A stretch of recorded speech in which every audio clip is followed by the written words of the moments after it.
Kyle Schwarber knows who Boomer Esiason is. I guess we're going to find out now, aren't we? Hey, Kyle, what's up, buddy?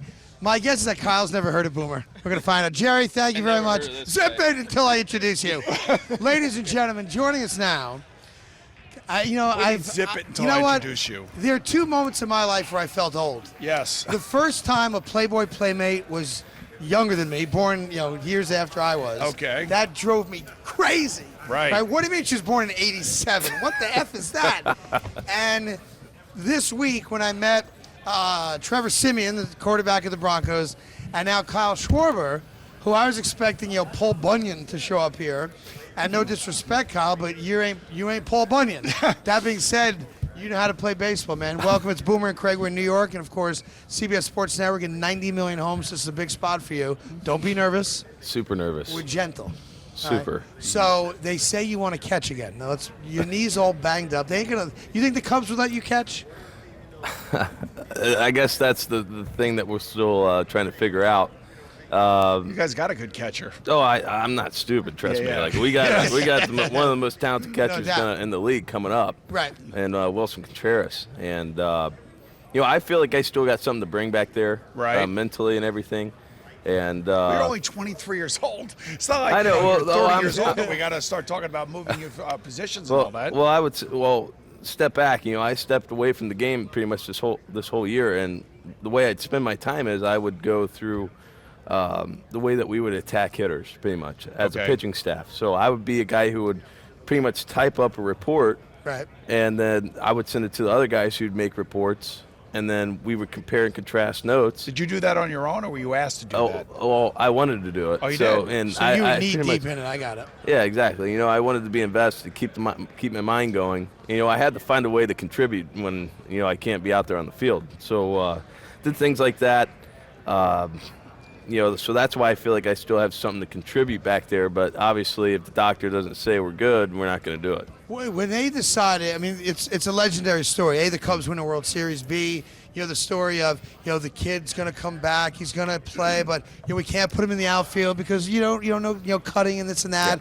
Yeah. We might be a liability and defensively, but we need a stick in the lineup. And then things work out perfectly where because of the All-Star game, where you're how many home games, blah blah blah blah blah. When they came to you and said, Kyle, we're going to activate you. You're going to be on the postseason roster. I want your immediate, guttural, emotional reaction to that conversation. Oh, man. Did you cry? I was in shock, I think. Because I remember, I was kind of just sitting there, and then it was pretty much the day of the World Series. I was kind of figuring out if I was going to be on the roster or not. Right. Whenever they send it out, and I got a text saying, congratulations. A text? Yeah, exactly. No, interesting. Don't you think that requires a phone call? Well, I would think that Madden would have called you and said you're going to be active. Hey, kid, guess what? Lace them up. You're playing ball. I think Exactly, you're the only. right. I think you're the only non-pitcher in baseball history to have your first hit of the season in the World Series. Does that sound right to you? That sounds right. I think it does sound right. And and as Craig pointed out, the fact that Cleveland had 4 home games allowed you to be DH in 4 of those games. And obviously you got a key hit in Game 7. They take you out for a pinch runner. The pinch runner tags up, gets to second base. Zobrist hits the double. Next thing you know, all hell's breaking loose. Yeah.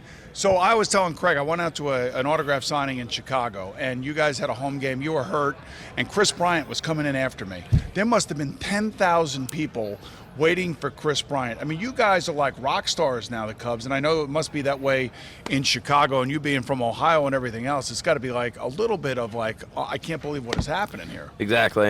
I think that our fans are like absolutely nuts about how, they support the Cubs, and if there's one chance that they can get that autograph from me, they want it. And sure. We try to support them as much as we can by giving them autographs or something. But then we got to be realistic too. As it's a little crazy. Yeah, exactly. It gets a little crazy sometimes. But we love it. We love the way the fans treat us, and for us to end that 108-year curse.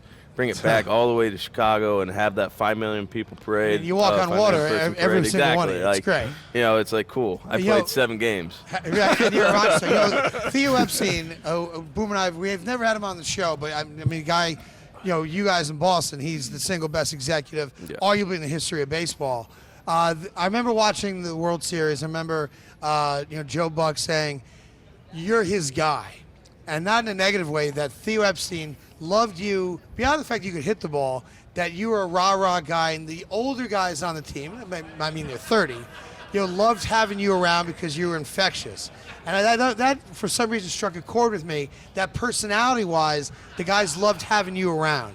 And I wondered, was it hard for you when you first came up, because a young kid who's got, the resume, I called you Paul Bunyan. Potential. Well, everyone, the older guys like, oh, it's another kid with potential. Yeah. How hard was it for you to be accepted by, the 30-year-old guys on the team when you first came through? That's what I thought was really going to be tough. It was that adjustment, because I remember in big league camp, my first big league camp I had, I was in I think it was my AA season, and. You just want to keep your head down. You don't really want to engage in the conversations. You don't want to butt in and do this, that. You pretty much speak when you're spoken to, right. And you listen as much as you can to try to pick up things. And I got called up that same year, so I kind of built that relationship. You slowly work in that relationship where you can start talking to guys. Right. And then once I got caught up, I thought, man, here we go. Here comes the hazing, whatever right. it is. They're gonna make me be their servant. Right. And luckily nothing like that. They didn't bust your chops. It was like, all right, you're here to help us win. Let's get it going. That's probably because Joe Madden, your manager, probably has a way of doing things. He's a little awkward, I would say. He does things a little bit different. Interestingly enough, the question that I would have for you, number one, 10 years from now, are you still a Cub? I really hope so. I mean, I'll tell you what. I mean, I love playing for this city, but baseball's a crazy game. Crazy things can happen. Cha-ching. It's crazy, man. Yankees. Yankees DH. Short So you guys porch. are one of those guys, right? That's right. You guys That's were the I'm a ones. Met fan. I'm a Met fan, so he's the Yankee fan. Just wanted to announce that Kyle Schwarber just told me and Boomer he'd like to see himself in the pinstripes down Right, the line. sure. Kyle's here with ATI Physical Therapy. Obviously, your story is well known to all baseball fans. You bust your knee up and you ain't coming back, and then all of a sudden, hey, that kid's close to coming back, and you owe a lot of that to the loneliness of physical therapy. Exactly. But without ATI, and I'm sure they're wonderful therapists, you wouldn't have been back when you got back. Yeah. Yeah.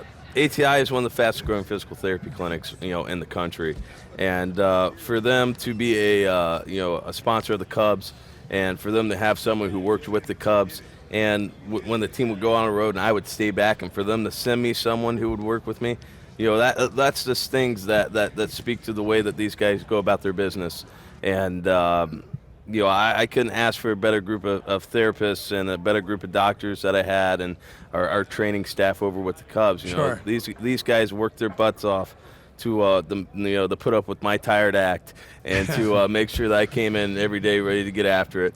And I encourage people with injuries, go check them out at ATIPT.com. Yep. Just go check them out and see what they got. Let me ask you this, as we were talking to Kyle Schwarber from the Chicago Cubs, World Series champion. Sadly, your career can only go down from this point on, having brought the Cubs the title. Yeah. I always am fascinated by when you knew as a kid that you were different, that you were special athletically, that you can flat out, you can hit the ball. Yeah. At what age were you when either your mom or dad noticed, or you just knew, boy, I'm better than everyone else around me athletically? Was there a moment? I think it came in high school, my sophomore year. I think that's when I really started to develop. Like, I knew, like, when I was a kid, like, I knew I could play baseball. I knew I could hit some balls pretty far, but I didn't know I had what it took until I got into high school my sophomore year. And was baseball always the sport, or when you were 10, were you the best? No, I wasn't that kid. I was just like the middle of the road kid, pretty good, but not the best. I played football, basketball, soccer, played all the sports pretty much. And I encourage kids to do that, first off, to play as many sports as they can when they're little. Don't do one. But, once I got to high school, it was just football, baseball. I loved playing football. It helped me learn a lot about myself. What position did you I was a play? linebacker. Linebacker. Shocking, I don't really see that Yeah. with your personality at all. Right. He looks like a linebacker, that's for sure. Middletown High School, too, right? Yes, in sir. Ohio. Yes, sir. Do you north of know Cincinnati. what Boomer did for a living prior to working with me? Are you No, aware? You're man. not aware, because he's I'm too not young, Boom. too sure. Yeah, I he's mean, too young, yeah. I'm pretty sure that he was a quarterback for the Cincinnati Bengals. That's But, his team, by the way. That's my team, Got it. man. Oh, you're a Bengals fan. That's my team. So he's Oh. from Middletown, Ohio, just north of Cincinnati. It's like Got 30 it. 30 minutes away. Oh, so you're a Skyline chili guy. I Oh, got it. yeah. I Yes, got it. I'll have yes. mine 7 ways, and I'll talk about Boomer. So your old man must have loved Boomer. Oh right? yeah, oh yeah, man. I've heard stories all about it. See, that bothers me. Nice. I like it. It doesn't Why? bother me. It's like, so here's one of the Why great. does that bother you? Because this is what fascinates me. You're just the guy that sits next to me. Here's one of the best young hitters in the game, and by all accounts, a rock star and beloved in Chicago. Blah blah blah blah. Right? Yes. And his dad would sit him on his knee as a young little Schwarber boy and go, "Son, let me tell you about Boomer Esiason." Yeah. Okay. No, in the day, man. I mean, when you grow up in Cincinnati, He's the guy. Yeah, he's the guy. You know, Right. you have your guys in Cincinnati. Boomer, you got Barry Larkin and Griffey when he was there. Johnny You know, Bench. Johnny And- Bench. Pete Johnny Rose. Bench, John Pete Franco. Rose. All John- these other no. guys too, obviously. Right. Tom Browning. Who was your Tom Browning, baseball yes. idol? Did you have My a baseball idol?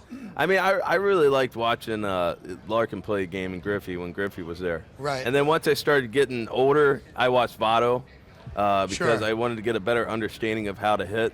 Not like watch him do all of his stuff up there. I just wanted to watch how he'd approach an at bat because that's an important aspect Sure. of when you start developing an approach. Last thing for us, we wrap it up with Kyle Schwarber.